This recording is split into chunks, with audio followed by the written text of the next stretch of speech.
안녕하세요. 저는 서울에 살고 있는 40대 여자입니다. 전 얼마 전 시어머니와 남편에게 시원하게 복수를 하고 화려한 돌싱이 되었어요.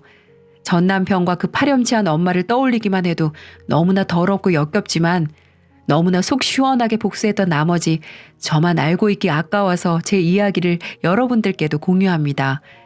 저는 평범한 집안에서 외동딸로 자랐습니다.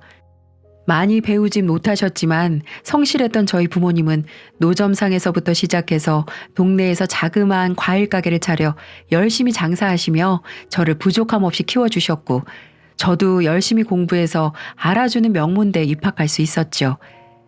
그곳에서 남편을 캠퍼스 커플로 만났어요. 대학원생이던 남편은 조용한 범생이 스타일이었습니다.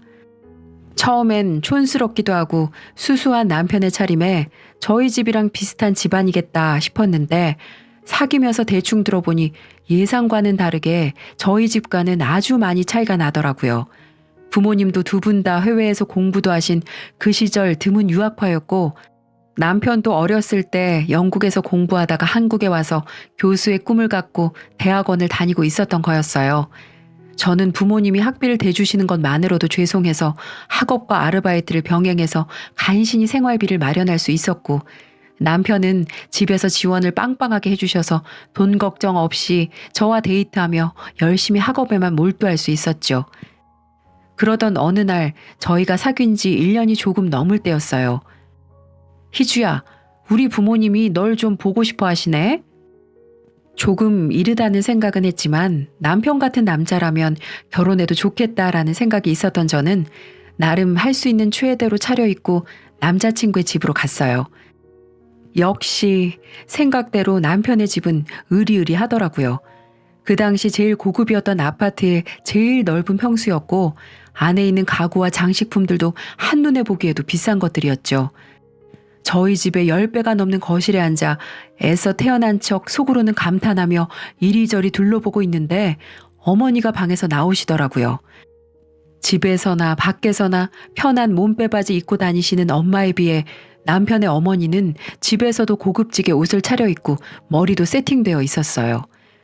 그 기세에 눌렸던 저는 잠시 얼어있다가 이내 정신을 차리고 인사를 드렸죠. 안녕하세요, 어머님. 이희주라고 합니다. 왔니? 연애 한 번도 안 하던 우리 아들이 1년이나 만난다길래 궁금해서 불렀다. 예상치 못한 쎄한 분위기에 저는 더 살갑게 대화를 이어나가지 못하고 어색하게 찻잔만 만지작거리고 있었어요.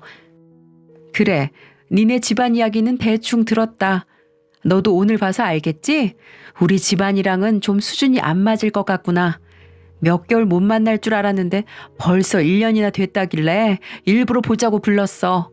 우리 성민이는 너랑 진지하게 만나는 거라고 하던데 눈치껏 네가 먼저 정리해줬으면 좋겠구나. 우리 아들은 지금 미리 약속된 선자리만 10개가 넘어. 교수 임용되고 나면 일반 직장인은 쳐다도 안 볼 테고. 내 말 이해했니? 네, 어머니. 너무 당황스러웠지만 저는 그 당시 기운에 눌려 아무 말도 못했고, 남편이 사온 과일도 먹는 둥 마는 둥 하고 서둘러 집으로 돌아갔어요. 며칠을 끙끙 앓다가 남편한테 이 사실을 말하며 헤어져야 할 것 같다고 했더니 노발대발 하더라고요. 평소 부모님께 한 번도 거역해 본 적 없던 남편은 처음으로 집안을 쑥대밭으로 만들었고, 급기야 짐을 싸서 집을 나오기까지 하더니 결국 어머님도 울며 겨자 먹기로 저희들의 만남을 허락하셨어요. 저희 부모님은 네가 뭐가 그렇게 아쉬워서 그런 집안에 시집을 가야 하냐고 극구 반대하셨지만, 남편을 너무 사랑했던 저는 부모님의 말은 들리지 않았죠. 그때를 생각해보면 정말 그때라도 그만뒀어야 하는데 이런 후회가 드네요. 어쨌든 그렇게 험난한 연애를 하며 학교를 졸업하고 저의 끔찍한 결혼 생활이 시작되었어요. 시댁과 가까운 곳에 신혼살림을 차리고 남편을 착실히 내조하며 아들 하나 놓고 남편도 자리 잡고 난 뒤엔 저도 일하고 싶다고 남편을 졸라 작지만 회사에 취직해 경제활동을 시작했죠. 늘 집에 틀어박혀 애만 키우다가 사람들도 만나고 경제활동도 하니까 좀 숨통이 트이더라고요. 시아버님은 그래도 저에게 늘 잘해주시고 우리 아가 하면서 아껴주셨지만 어머님은 변함이 없으셨어요. 가까운 곳에 사시던 어머님은 툭 하면 집에 오셔서 하는 얘기가 저희 집안과 제 출신을 무시하는 얘기였죠. 예, 넌 참 좋겠다. 과일 가게 집딸에서 이렇게 교수 와이프로 신분 상승하게 될 줄 누가 알았겠니? 예, 네 친구들도 너 엄청 부러워하지. 그치? 그러게요, 어머님. 늘 감사할 뿐이죠. 덕분에 저희 동준이한테도 이렇게 부족함 없이 다 해줄 수 있네요. 우리 집안에 청껏이 굴러들어와서 어쩌나 싶었는데 그래도 네가 아들이라도 낳아서 천만 다행이지. 아들 못 낳았으면 진즉 내쫓겼을 텐데. 어찌나 그런 말들이 일상이었던지 저는 이제 화도 안 나고 아무렇지 않게 대할 수 있는 경지에까지 올라섰죠. 남편에게 수차례 눈물로 호소해봤지만 그냥 당신이 참으라는 말밖에 하지 않던 무능한 마마보이 남편이었어요. 그러던 어느 날 시어머니만 빼면 그래도 평탄했던 저의 결혼 생활에 엄청난 사건이 일어나게 됩니다. 남편이 점점 연구하느라 늦게 들어오는 날이 잦아지고 씻을 때도 핸드폰을 화장실에 들고 들어가기 시작하더군요. 살짝 이상하다 싶긴 했었지만 워낙 평소에 말썽 한번 안 피우던 남편이어서 그런지 저도 대수롭지 않게 여겼어요. 근데 이 여자의 촉이라는 게 정말 무섭잖아요. 어느 날은 남편이 씻으러 들어가는데 핸드폰을 침대 옆에 충전해 놓고 가더라고요. 순간 속으로 정말 많이 고민했지만 쎄한 기분이 가시지 않아서 결국 남편의 폰을 몰래 들여다 보았는데 심장이 쿵 내려앉는 줄 알았어요. 메신저에는 남편의 학생으로 추정되는 어린 여자와 나눈 다정한 대화 내용이 있었어요. 처음에는 평범한 학생과 교수의 대화였는데 정확히 남편이 늦게 들어오기 시작한 때부터 그 내용이 눈뜨고는 못 볼 내용으로 변하더라고요.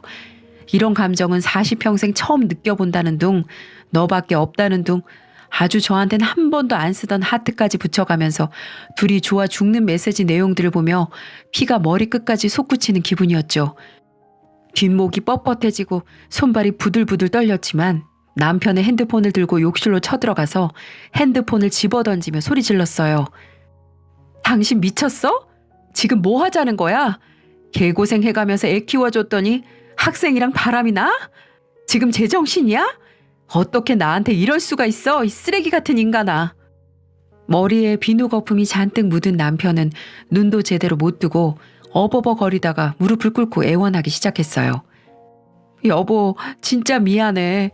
걔가 먼저 들이대길래 그냥 잠깐 가지고 논 것뿐이야. 진짜 믿어줘. 그런 사이 아니야. 여보, 바로 정리할게. 내가 참시 미쳤었나 봐. 옷도 안 걸치고 물이 뚝뚝 떨어지는 상태로 무릎까지 꿇으며 비굴하게 매달리는 남편을 뒤로 하고 저는 아들을 데리고 부랴부랴 짐을 챙겨서 친정으로 향했어요. 아무것도 모르는 아들은 그저 엄마가 울고 있으니 주눅이 들어서 울상으로 절 따라오기만 할 뿐이었죠. 미친놈, 내가 그동안 지 애미한테 얼마나 수모를 당해왔는지 뻔히 알면서 나한테 그 은혜를 이딴 식으로 갚아? 가만 안 둬. 아들과 함께 불쑥 친정으로 쳐들어와 놀란 부모님께 아이를 잠시 맡기고 방에 들어와 한참을 엉엉 울다가 남편에게 전화를 걸었어요. 여보세요? 난데 우리 이혼해. 내일 서류 보낼게. 희주야, 무슨 소리야. 이혼이라니. 우리 동준이는 어쩌고. 안 돼. 내가 잘할게. 야, 그딴 말 같지도 않은 소리 집어치우고 니네 학교에 다 까발리기 전에 도장이나 찍어. 씩씩대며 전화를 끊고 거실로 나가니까 부모님께서 잔뜩 걱정 어린 얼굴로 절 쳐다보시며 무슨 일인지 물었고 저는 사실대로 말했어요. 그랬더니 아빠가 노발대발하시며 그 집안을 뒤집어 놓겠다며 당장 가자고 재판을 이끄시는 겁니다. 엄마가 아빠를 붙들어 말리며 그래도 함께한 세월이 있는데 당분간 여기서 지내며 차분히 생각을 해보자고 하시더라고요. 저도 겨우 진정하고 일주일 정도 친정에 틀어박혀 아무것도 안 하고 폐인처럼 지내고 있었어요. 그러던 와중 어느 날 밤 전화가 왔어요. 여보세요? 여보세요? 나다. 아범한테 이야기 다 들었다. 지금 집 앞 카페로 잠깐 나올 수 있겠니? 그 전화는 바로 제 시어머니였어요. 집 앞에서 기다리고 있다길래 또 이번에는 어떤 막말을 들을까. 이번엔 기필코 가만히 있지 않으리라 마음속으로 굳게 다짐하며 카페로 갔죠. 그런데 웬걸? 그 악마 같던 여자가 이번엔 좀 태도가 달라졌더군요. 희주, 네가 마음고생 심했겠구나. 많이 놀랐지? 내가 대신 사과하마. 처음으로 들어보는 다정한 말투와 애잔히 바라보는 눈빛에 온몸에 소름이 돋더라고요. 만나자마자 생전 안 들어주던 제 편을 들어주시길래 무슨 의중일까 파악하기도 전에 시어머니는 저를 붙들고 마구 이야기를 늘어놓기 시작했어요. 어휴, 더러운 쌍놈의 자식. 그런 자식을 내가 아들이라고 10달을 배 아파가며 낳아줬다니. 정말 미안하다 아가. 지 새끼 낳아준 아내한테 그러면 천벌 받는 법인데. 어머님, 내가 그 얘기 듣고 처음으로 아들 자식 뺨을 다 때렸지 뭐니. 성민이 자식 충격받아서 나가는 걸 남편이 붙잡으려 하길래 그냥 냅두라고 했다. 예상치 못한 전개에 아무 말도 못하고 꿀먹은 벙어리처럼 앉아 있었더니 어머니가 그러시더군요. 그래도 아가, 부부의 연이라는 게 그렇게 쉽게 맺고 끊는 게 아니잖니. 동준이라도 없었으면 모를까. 우리 예쁜 손줄 봐서라도 성민이한테 한 번만 기회를 주는 게 어떨까 싶다. 네 마음 누구보다 잘 알지만 앞으로 이 험난한 세상에서 아빠도 없이 어떻게 키우겠니? 어머님, 솔직히 저 어머님 때문에도 그동안 엄청 힘들었거든요. 저 그냥 이혼할 거예요. 동준이는 제가 알아서 잘 키울 테니까 걱정 마시고요.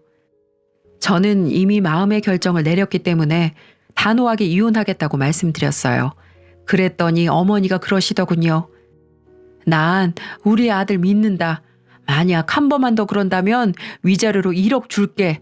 물론 공증도 당연히 받고. 우리 아들이 잠깐 실수한 거야. 내가 이렇게 부탁하마. 한 번만 기회를 주렴. 참, 그리고 저번에 들었는데 사돈댁 집에 물 샌다면서. 집이 오래돼서 원. 이제 곧 겨울인데 싹 수리하고 낡은 가전도 좀 바꿔드리려무나. 네 통장으로 1,000만 원 보내마. 그깟 1,000만 원? 안 받아도 그만이었지만 그래도 그동안 저 키워주시느라 고생하신 부모님 생각하니 시댁 눈치 안 보고 뭐라도 해드리고 싶기도 하고, 어머니가 한 말 중에 아이 아빠 없이 어떻게 이 험난한 세상에서 키울 거냐는 말이 맴돌더군요. 또 저희 친정엄마도 이혼만큼은 다시 생각해보라고 계속 저를 설득하셨고요. 결국 한 달이라는 시간 뒤에 저는 다시 집으로 돌아가게 되었어요. 남편은 그런 저에게 자기에게 기회를 줘서 고맙다고 눈물을 흘리며 안아주더군요. 저는 속으로 콧방귀를 끼며 생각했죠. 이건 당신을 용서해서가 아니라 오직 우리 아이만을 위해서 내린 결정이라고요. 아이가 학교에 들어가기 시작하면서 저도 정신없이 학부모 노릇을 하며 어느덧 그때 아픔도 서서히 옅어지기 시작했어요. 남편도 그때 이후로 아주 납작 엎드려서 제 비위를 잘 맞춰주고 있었지만 그래도 예전처럼 사랑하는 마음은 사라진 지 오래였어요. 아무리 산으로 들러 놀러 다녀도 쇼핑을 해도 맛있는 걸 먹어도 즐겁지 않았고 아들 크는 거 보는 게 저의 유일한 낙이었으니까요. 그동안 시어머니에게 받았던 고통과 남편의 일이 제 마음속에서 터져 마음의 병이 생긴 느낌이었죠. 시어머니는 한동안 저희 집에도 안 오시더니 제 벌은 남 못 준다고 조금씩 다시 제 심기를 건드리기 시작하더라고요. 그 당시에는 응당 남편이 잘못한 거고 저를 설득해야 하니 아무 말 못하고 돈까지 주셨던 거겠지만 시간이 지나고 보니 제가 얼마나 얄미웠겠어요. 팔은 안으로 굽는다고 아들이 저한테 설설 기는 꼴을 보는 게 지독히도 싫으셨는지 점점 예전처럼 막말을 하기 시작하셨어요.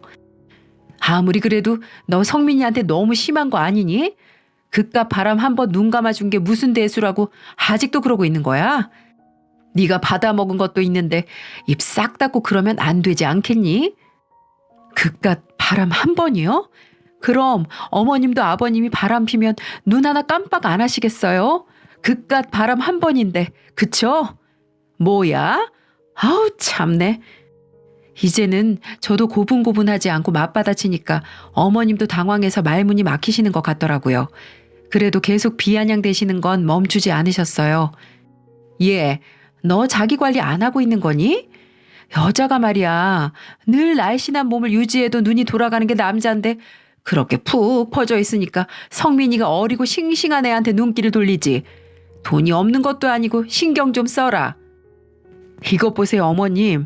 자기 관리 안 하는 제가 문제 있는 게 아니고 아랫돌이 간수 못하는 어머니 아드님이 문제라는 생각은 안 드세요? 교양 있는 분이라고 생각했는데 교양만 있고 상식은 없으신가 봐요. 뭐라고? 이 기집애가 너 말 다 했어? 시애미한테 그게 무슨 말버릇이야 너? 네, 말 다 했고요. 사람 화병나게 하지 마시고 이제 그만 가주실래요? 현관 비밀번호 바꿀 테니까 그렇게 아시고요.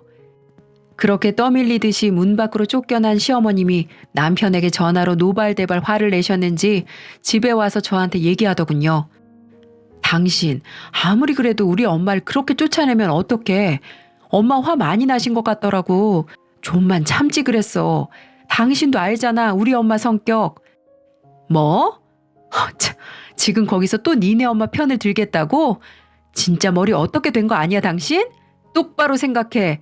나 지금 당장이라도 이혼설에 도장 찍고 싶은 마음이 굴뚝 같으니까. 여보. 죄인인 남편은 더 이상 아무 말도 못했고 저는 당분간 시어머니로부터 자유로운 생활을 할 수 있었어요. 아유, 어찌나 숨통이 트이던지 그 여자 목소리만 들어도 뒷목이 뻣뻣해지는 느낌이었는데 안 보고 사니까 그렇게 세상 편할 수 없더라고요. 그렇게 안정된 나날을 보내고 있던 중 어느 날이었어요. 그날은 저희 회사에서 모처럼 가을 야유회로 평일에 다 같이 쉬고 오전에 북한산 등산을 다녀오기로 한 날이었어요. 예쁘게 물든 단풍도 보고 내려와서 맛있는 파전에 막걸리까지 마실 생각을 하니 저도 오랜만에 들떠서 신나게 야유회를 떠났죠. 힘들지만 새소리도 듣고 물소리도 들으며 열심히 올라가다 보니 어느덧 정상에 다다랐고 평일이었지만 꽤 많은 사람들이 저마다 100군데 바위에 앉아 쉬고 있더라고요. 그런데 옆에 있던 동료가 저한테 귓속말로 수군대더군요. 희주씨, 저기 저 커플 좀 봐. 와, 대단하네. 남자가 한 10살은 어려 보이는데 애인인가 봐. 근데 저 아줌마 너무 애잔하다. 조금이라도 어려 보이려고 아주 발악을 했어. 저 화장 어쩔 거야 정말. 아줌마가 돈이 많나? 그 말을 듣고 동료가 가리키는 커플을 봤는데 동료가 비웃었던 그 여자가 바로 제 시어머니였던 거예요. 혹시나 잘못 본 걸까봐 두 눈을 비비고 다시 봤는데 평소보다 더 진한 화장에 몸매가 드러나는 운동복에 본인보다 10살은 어려 보이는 남자 옆에 찰싹 달라붙어서 다정하게 김밥을 먹여주고 있던 그 여자는 정말로 제 시어머니가 맞았어요. 저는 순간 뻥져서 그 광경을 쳐다만 보고 있다가 이내 정신을 차리고 몰래 사진을 찍었어요. 아주 가식적인 표정으로 애교를 부리며 아양을 떠는 모습, 다정하게 남자와 러브샷하는 모습, 사진과 함께 영상도 찍어놨죠. 모처럼 기분 좋게 놀러 간 건데 역겨운 시어머니의 모습에 기분이 다 잡쳐버렸지 뭐예요. 그렇게 내려와서 2차 회식도 하는 둥 마는 둥 하고 집에 와서 곰곰이 생각하는데 저도 모르게 웃음이 나는 거 있죠? 이걸 어떻게 이용해서 시어머니한테 복수를 제대로 할까? 그런 생각? 그래서 시어머니에게 전화를 걸어서 잠깐 집 앞 카페에서 보자고 했죠. 무슨 일인지 영문도 모른 채 제가 먼저 만나자고 하니 어머님은 제가 사과드리려고 보자고 한 줄 알았나 봐요. 그래, 그때 아주 매몰차게 쫓아내더니만 이제 와서 할 말이 뭐니? 아주 기세등등하고 뻔뻔하게 저를 쳐다보는 시어머니한테 이제 복수를 시작할 시간이었어요. 어머님, 저번에 제 남편이 바람 폈을 때 그때 이 카페에서 저한테 뭐라고 하셨는지 기억나세요? 뭐? 지금 갑자기 그 얘기를 왜 해? 난 기억 안 난다. 너 나한테 사죄하려고 불러낸 거 아니었니? 아, 그때 저희 남편 보고 더러운 쌍놈의 자식이라고 하셨죠? 어머니, 그럼 어머님도 쌍놈의 자식이었네요? 뭐야? 너 지금 그게 무슨 말이야? 미쳤니 너? 어머님, 어쩐지 불륜남 입장을 너무 잘 이해해 주시더라고요. 오죽하시겠어요? 어머님이 불륜녀여서 아들도 그렇게 자랐나 봐요. 그쵸? 뭐? 무슨 개소리야? 얘, 똑바로 말을 해. 너 머리가 어떻게 됐니? 저는 길게 말하지 않고 핸드폰을 열어 그날 찍었던 사진들을 보여드렸어요. 자신의 불륜 현장이 담긴 사진을 본 어머님은 사색이 돼서 아무 말도 못하시고 제 눈치를 보시더라고요. 오늘 아주 과간이었어요, 어머님. 제 동료가 그러더라고요. 저 여자 어려 보이려고 아주 발악을 한다면서 화장이 저게 뭐냐고 엄청 비웃던데 차마 제 시어머니라고 말도 못하고 제가 얼마나 얼굴이 화끈거렸는지 아세요? 너, 이 천한 기집년이, 내가 널 우리 집안에 들이는 게 아니었는데. 어머님이 주먹을 꽉 쥐고 몸을 바들바들 떨기 시작하는데 저는 그 모습을 보며 10년 동안 쌓인 채증이 확 내려가는 기분이었어요. 속으로 환호성이라도 지르고 싶은 심정이었죠. 어머님, 천한 건 어머님이죠. 저희 아버님이 얼마나 좋으신 분인데 그렇게 어린 남자랑 놀아나고 싶으셨어요? 이제 보니 천한 건 저희 집이 아니라 어머님 집안이었네요. 적어도 저희 부모님은 그런 몰상식한 짐승 같은 짓거리는 안 하시거든요. 속사포처럼 쏟아내고 깔깔거리는 제 모습을 보고 어머님은 분노를 참지 못하는 표정이었어요. 아, 여러분이 그 얼굴을 보셨어야 하는데 저만 봐서 너무 아깝네요. 그러더니 이내 얼굴을 가다듬고 저에게 말씀하시더군요. 그래, 나도 내가 잘못한 거 안다. 그러면 안 되는 거였는데 잠깐 스쳐 지나가는 사이였을 뿐이야. 맹세코 내 인생에서 딱 한 번이었어. 5천 정도 될 거다. 그거 받고 성민이랑 남편한테 비밀로 해줘. 이렇게 부탁할게. 역시 있는 집에서 자라서 그런지 뭐든 돈으로 해결하려는 모습이 참 애잔하기도 하고 웃기더라고요. 입막은 비용으로 5천만 원이나 쓰시다니. 그리고 전 뒤도 안 돌아보고 집으로 왔어요. 어찌나 속이 시원하고 통쾌하던지 춤이라도 추고 싶더라고요. 밤새 너무 신이 나서 잠도 잘 못 들고 있었는데 사정도 모르는 남편이 오늘 무슨 일 있었냐며 당신 기분 좋아 보인다고 하더군요. 자기 엄마가 어떤 여잔지도 모르고. 다음날 아침이 되자마자 은행 알림 메시지가 떠서 보니까 시어머니가 저에게 진짜로 5천만 원을 보내놓으셨더라고요. 그걸 확인하자마자 저는 복수의 마지막 단계를 실행했어요. 일단 늘 잘해주셨던 아버님에게는 정말 죄송했지만 아버님께 모든 사진과 영상을 전송했어요. 채 10분도 되지 않아 아버님께 전화가 와서 모든 사실을 알렸고요. 이 더러운 여편네 가만히 안 놔두겠다고 난리가 나셨어요. 살면서 전 그렇게 화를 내신 모습은 처음이었습니다. 아버님은 그동안 자기가 번 돈으로 사치하는 것도 정말 지긋지긋하셨는데 젊은 놈이랑 놀아나는 데까지 자기 돈을 쓴 거냐면서 당장 이혼하시겠다고 하더군요. 그리고 얼마 안 돼서 어머님한테 미친 듯이 전화가 와서 욕설이 가득한 문자가 오기 시작했고 저는 그것들을 가뿐히 무시해버릴까 하다가 미쳐 날뛰는 꼴이 보고 싶어서 전화를 받았어요. 혹시라도 협박이라도 할까봐 녹음 버튼도 눌렀고요. 야, 너 이 5천만 원 주면 입 닫는다며? 이거 오늘 보니까 완전 사기꾼이었네. 내가 준 돈 내놔, 어서. 어머님, 제가 언제 입 닫아준다고 했어요? 생각해 본다고 했지. 아우, 정말 웃기시네. 그리고 어쩌죠? 그 돈 벌써 다른 데 써버렸는데 조금만 더 일찍 전화 주시면 드렸을 텐데. 그리고 이제 저 아줌마 며느리 안 할 거거든요. 그러니까 함부로 막말하고 천하게 말씀하지 마시고 좀 교양 있게 말씀해 주세요. 어디서 교육을 받았길래 말투가 그렇게 거칠어요? 더 이상 연락하시면 협박죄로 고소합니다. 그럼 이만. 야! 이희주! 이런 가차없이 통화를 종료해버리고 한참을 깔깔대며 웃었던 것 같네요. 몇 시간 뒤 온 집안이 초토화되었다는 소식을 들은 남편이 집에 오자마자 저한테 화를 내면서 대체 어머니한테 무슨 짓을 한 거냐고 따져 묻더군요. 당신 같은 여자랑 결혼하는 게 아니었어. 화목했던 우리 집을 파탄내다니. 꼭 그렇게까지 해야만 했던 거야? 어? 무슨 소리야 당신? 당신 가정은 내 알 바 아니고 나는 가정에 헌신한 죄밖에 없는데? 입이 달렸으면 말은 바로 하자고. 그리고 저는 그 역겨운 면상에 이혼 소리를 던지고는 친정으로 와버렸어요. 그리고 남편과 부적절한 관계였던 학생이 그 관계를 통해 부당한 이득을 취했다는 사실을 제가 따로 모아놨던 증거자료와 함께 서류로 꾸며 학교의 남편에도 등기로 보내버렸고요. 소문은 참 빠르더군요. 온 동네에 저희 시어머니와 전 남편의 소문이 퍼지기 시작했더라고요. 기분은 썩 좋지 않았지만 늘 체면 차리던 시어머니가 고개도 못 들고 다닐 걸 생각하니 너무 통쾌했어요. 시아버지는 그러시면서 내 아들과 시어머니는 버리더라도 자신은 버리지 말라고 하시더군요. 나하고 손주 영영 떠나버린다면 자신의 인생을 살 이유가 없다고 하시면서요. 막걸리를 한 잔 마시며 그런 얘기를 하시니까 시아버지가 너무 불쌍하고 두 어깨가 너무 작아 보였어요. 그래서 전 안아드리면서 말씀드렸습니다. 아버님은 제게 영원한 아버님이고 제 아이에게도 하나밖에 없는 할아버지라고요. 그러니 우리를 보고 힘내라고 말씀드렸죠. 그 말씀을 들은 아버님은 한없이 우시더니 손을 잡아주시더라고요.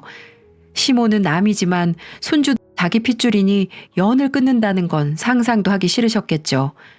아버님은 저에게 그동안 편들어주지 못해 너무 미안했고 노년에 손주까지 못 보면 적적하실 것 같다며 감사하게도 아버님 댁 근처에 저와 손자가 살 수 있는 집을 마련해 주셨어요. 시모는 어떻게 됐냐고요? 시모랑 바람을 핀 상간남은 노래교실에서 만난 8살 어린 남자였어요. 그 남자도 어엿한 가정에 있는 가장이더군요. 참 더러웠습니다.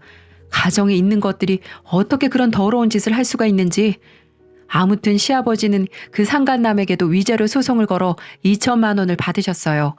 그리고 시어머니는 그 상간남 와이프에게도 역으로 위자료 소송을 당했다고 하더군요. 결국은 시아버지에게 이혼을 당하셨고 거의 빈털터리 신세로 고향으로 가셨어요. 처참한 어머니의 말로를 생각하니 제 10년 묵은 한이 풀리는 듯 했네요. 몸을 함부로 굴린 대가가 나이 60 넘어서 받으려니 얼마나 힘드시겠어요. 분명 이 시어머니는 시아버지에게 들키지 않았을 뿐이지 그동안 수많은 사람들과 바람을 핀 게 분명해 보였어요. 그런 여자를 지금껏 어머니라고 불렀으니 오늘 가서 제 더러운 입을 소주 한 잔 먹고 알코올로 분해를 해버려야 할 것 같습니다. 참 웃기지 않으신가요?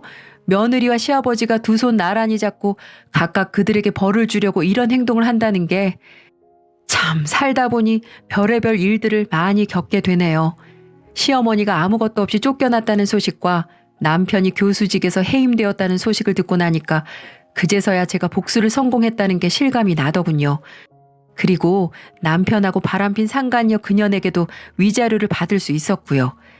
시어머니는 아직 재산 분할이 남아있어서 어떻게 될지 모르겠지만 어쨌든 절 개무시하던 시어머니 그리고 절 배신했던 남편 둘 다 이런 비참한 최후를 만나게 되었네요. 그러게 똑바로 살았으면 이런 일이 일어나지 않았을 텐데 말이죠. 전 이제라도 늦은 자유를 찾아 제 인생에도 아낌없이 투자하며 제 아들과 함께 행복하게 살려고 합니다. 돌이켜보면 참 힘든 시간이었네요. 여러분들 저 많이 응원해 주세요. 저도 여러분들의 삶을 응원해 드리겠습니다. 지금까지 제 긴 사연 들어주셔서 감사합니다.